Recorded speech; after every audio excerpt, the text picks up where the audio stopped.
दिसंबर की सर्द रात थी। टूटी हुई खिड़की से बर्फीली हवा अंदर आ रही थी। घर के कोने में पुरानी खाट पर सावित्री बुखार से तप रही थी। सुनिए, आज आप काम पर मत जाइए। बाहर बहुत ठंड है और आपकी तबीयत भी ठीक नहीं है। हमें पैसों की नहीं, आपकी जान की ज्यादा फिक्र है। पगली हो गई है क्या? अगर मैं आज नहीं गया तो कल तेरी दवा कैसे आएगी? तू चिंता मत कर। आज मुझे लगता है कि भगवान कुछ अच्छा ही करेंगे। किशन काका ने अपना पुराना मफलर बांधा और सड़क पर निकल गए। कोहरा इतना घना था कि हाथ को हाथ नहीं दिख रहा था। वह अपनी छोटी सी रेहड़ी के पास बैठकर सूप बेचने का इंतजार करने लगे, लेकिन 1 घंटा बीत गया, कोई ग्राहक नहीं आया। हे भगवान, आज तो बोहनी भी नहीं हुई। अगर आज खाली हाथ घर लौटा तो सावित्री की आंखों में कैसे देखूंगा? तभी एक काले रंग की बड़ी कार वहां आकर रुकी। उसमें से एक अमीर सेठ उतरा।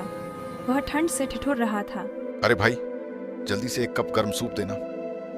बहुत ठंड है यार, जल्दी करो, मुझे मीटिंग के लिए देर हो रही है। जी अभी लाया बाबूजी। गरीब का सूप है, पीकर देखिए, सारी ठंड उतर जाएगी। सेठ जी ने जल्दी जल्दी सूप पिया और पैसे मेज पर रखकर कार में बैठ गए। कार धूल उड़ाती हुई निकल गई। किशन बर्तन समेट ही रहा था कि उसकी नजर जमीन पर पड़ी। वहां एक मोटा चमड़े का पर्स पड़ा था। किशन ने उसे उठाया। अरे, यह तो उन बाबूजी का पर्स है।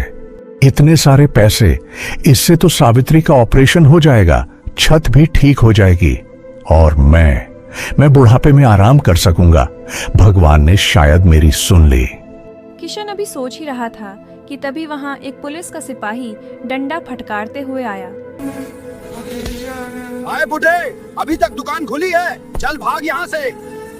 जी हवलदार साहब, बस जा ही रहा था, लेकिन किसी का सामान छूट गया है, शायद वो लेने आए। बस 10 मिनट और रुकने दीजिए। पागल है क्या?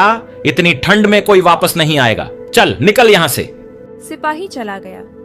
किशन के पास मौका था, वह पैसे लेकर भाग सकता था, लेकिन उसने पर्स को अपनी छाती से लगा लिया। उसे अपने बापू की बात याद आ गई। बेटा, भूखा सो जाना, पर चोरी का अन्न मत खाना। काफी देर हो गई। किशन के हाथ पैर सुन्न हो चुके थे।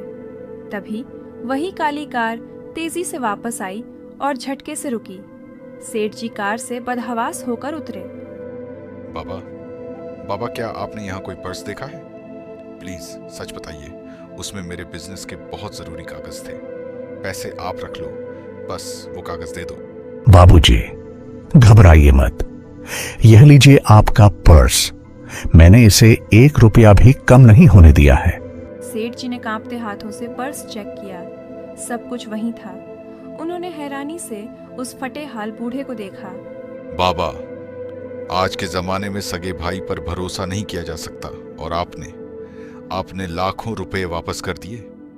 आप सूप नहीं बेच रहे, आप तो इंसानियत बांट रहे हैं। सेठ जी ने पर्स में से एक बड़ी गड्डी निकाली और किशन के हाथ में जबरदस्ती थमा दी।